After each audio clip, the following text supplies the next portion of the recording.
Chicken math. Chicken math is real.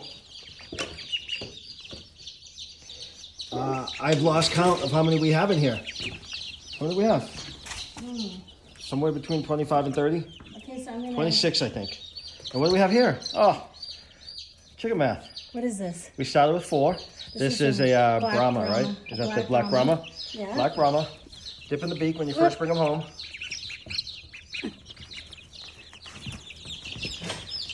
Black Brahma. Black Brahma. Dip in the beak. And Black Copper Copper Marin. Marin. French Black Copper Marin. Whoops. Let's get the go ahead down, buddy. There we go. So they know where the water is. They're youngsters. Dales. Are they coming to an... Oh. There you guys go. They're like, what's going on? Chicken math. We only got 4 chicks this year. That was it. Just 4 this year. No problem. 4 equals, I think, 13 real quick. And then 13 equals 24. And then 24 has now equaled 28.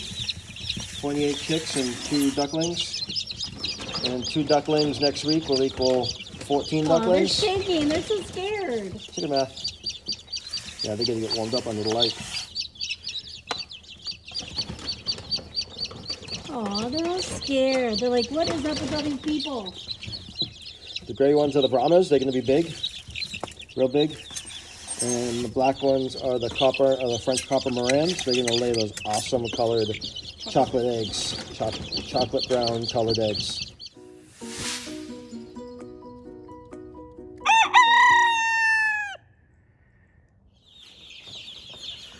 So here we are, week 3 inside the brooder. So again, some of these chicks and ducks are 3 weeks old, and some are a few days below 3 weeks. And as you noticed in the first part of this video, some are brand new. So we showed you what we did when we first get them home. We dip their beaks so they know. So again, chicken math strikes again. So we got 4 more. So now we're up to, I have no idea. I really don't know. I think we gotta be up to 30 now inside this brooder, I think. So this is one of our newest ones. So we got 4 new ones the other day, or yeah, I guess last weekend, 4 new ones. So they are cute. We got 2 dark colored Brahmas, and we got 2 French Black Copper Marans. We like those dark chocolate eggs. So these ones are 2 weeks or so behind the rest of the flock. So they'll just stay in the brooder a little bit longer. We'll have some silkies younger than them. So we'll have a whole mixture of them. We'll have a whole mixture of ages in the brooder. So some will just stay in longer than others. The silkies we're getting next week. So 5 silkies will be in the brooder together, the longest. Well, not the longest, but they'll be the last ones to come out. So we'll just keep these new chickens in there with them until they're ready to come out. And then they'll go into their new coop. So today is also a cleaning day for the coop. So as they get older and older and bigger, they start making a bigger mess. So a little bit more work as they get older. You notice the smells a lot more. You don't notice the smells a lot more, but if you have them, you'll notice the smells get stronger. So as they get older and older, it becomes, messier and messier. You got to clean the coop more often. I keep switching up their feeders. I took the other ones out because I want them to be for the ducks anyways. So these ones are a little bit tougher to clean out.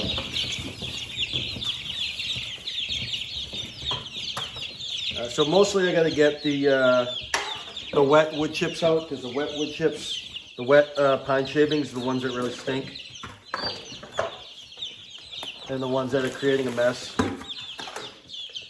The rest of them, I'll just keep adding to it. I'll just keep doing a deep litter method, just like I do in my main coops. So I just keep adding to the rest of it. I take the wet stuff out because it smells so bad, and the moisture isn't good for them to be breathing in.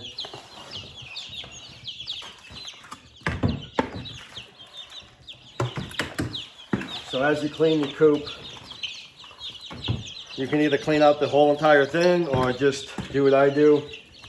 Clean out the wet wood shavings, pine shavings, and then add more over the dry pine shavings. So you're not cleaning the entire thing.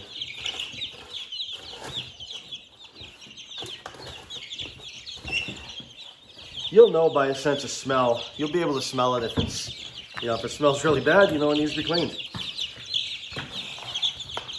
And what I'll do with all these shavings is I'll just add it to my compost pile in our farm, in our garden.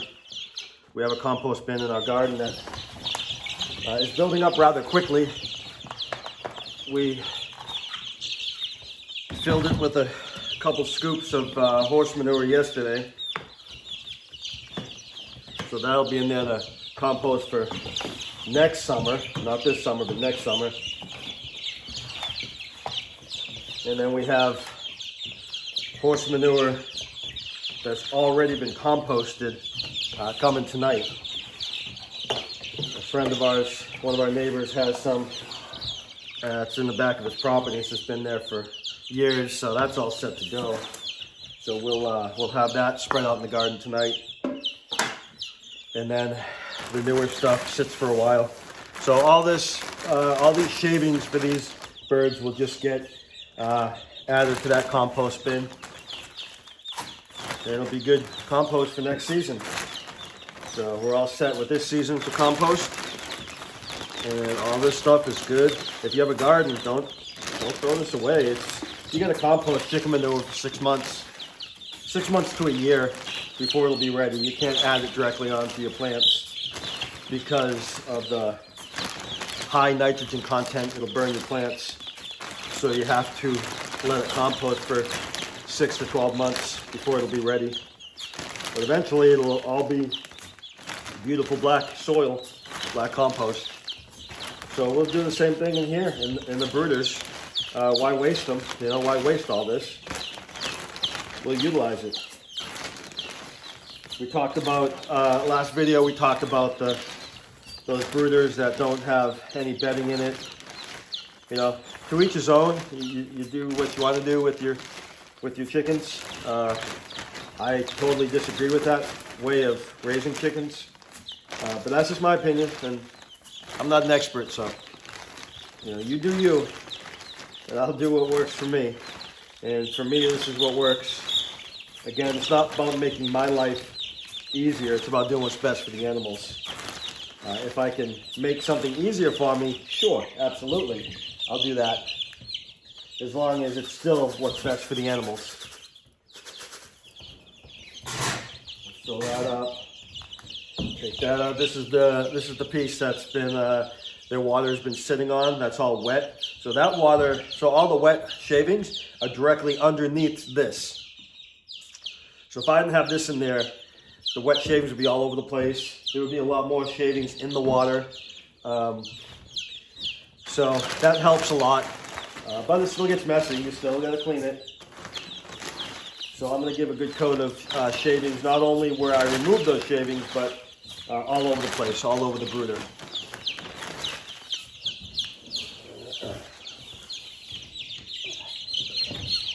So this is one of our older ones. This is one of the 3-week-olds. And she's getting bigger and bigger and bigger. This is probably the same one I held up for the last video. I can see the coloring is the same. But that's good because you can see the difference in the wings are getting more feathered. The head still has the down feathers on it. but the wings are getting more pin feathers, more regular feathers. She's looking good. She's a lot bigger. Once they're only the little cute little puffball. Well, they're still cute, right? She's adorable. They're cute little puffballs for the first few days, first week, and then they start growing fast after that. They start growing real fast. So that's one. Let's see if I can grab one of the other ones here. So this is one of the Polish. So if you don't know what a Polish is, you can either keep watching and be surprised when she's full grown, or you can Google it and you'll see why she has this funky hairdo. Because as she gets bigger and bigger, it's going to grow bigger and bigger. Same thing, her. Oh, be careful. Be careful.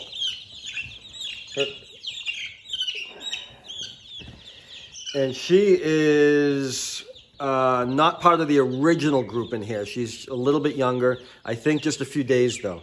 She's the second group that came in. So getting bigger. The wings are filling in nicely. I don't want to freak her out. So they're all growing nicely and coming along. The ducks are getting big.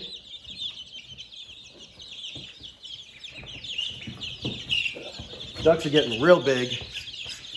Still got those tiny little wings though.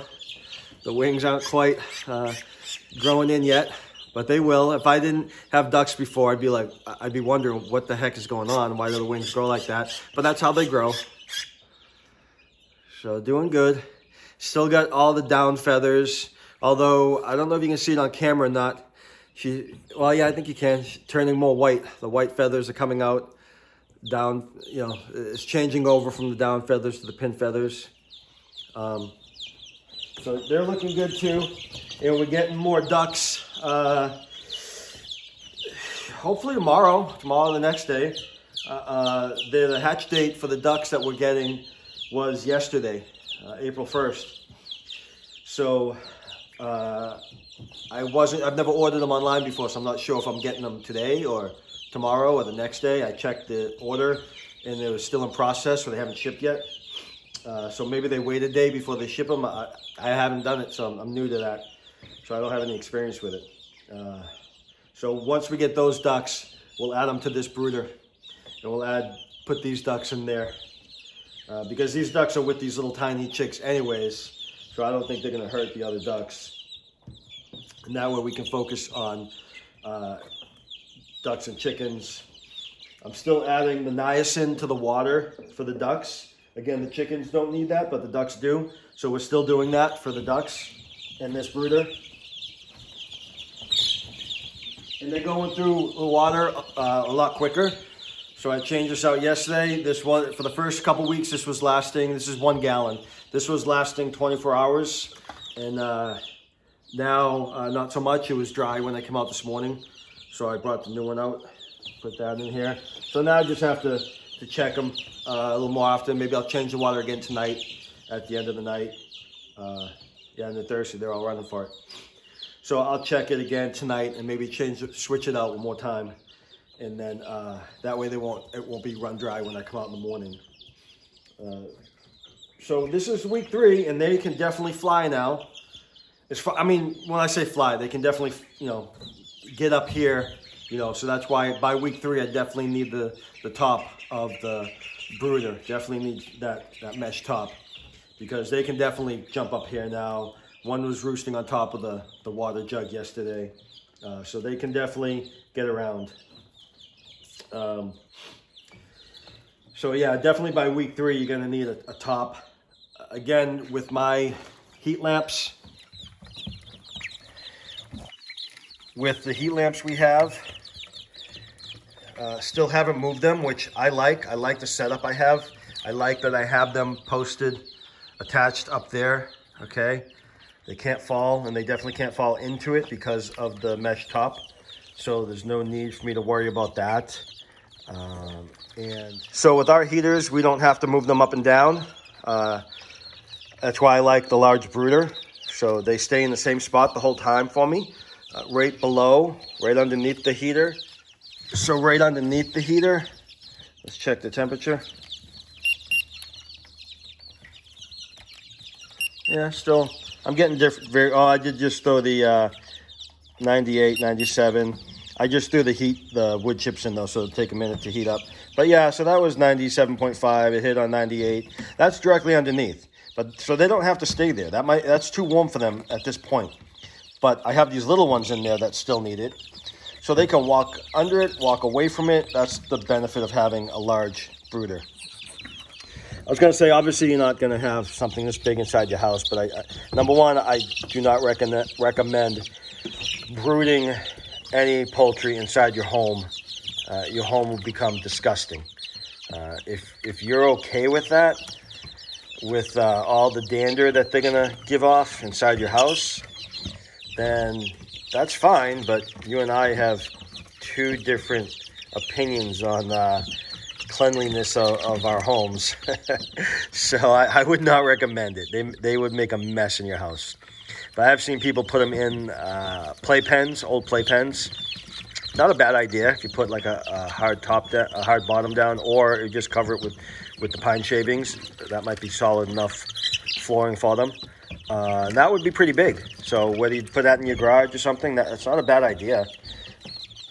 So with that said, you could use the same method of just keeping the heat lamps in one spot.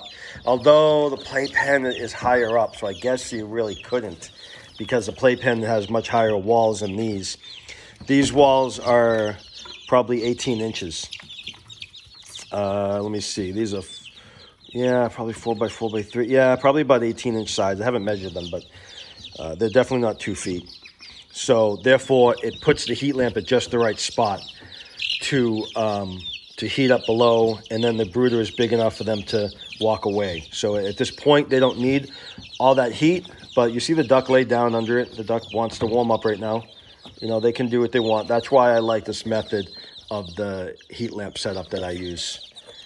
If you have a smaller brooder, you're going to have to lift the heat lamp up and down and pay closer attention to the temperature inside the brooder.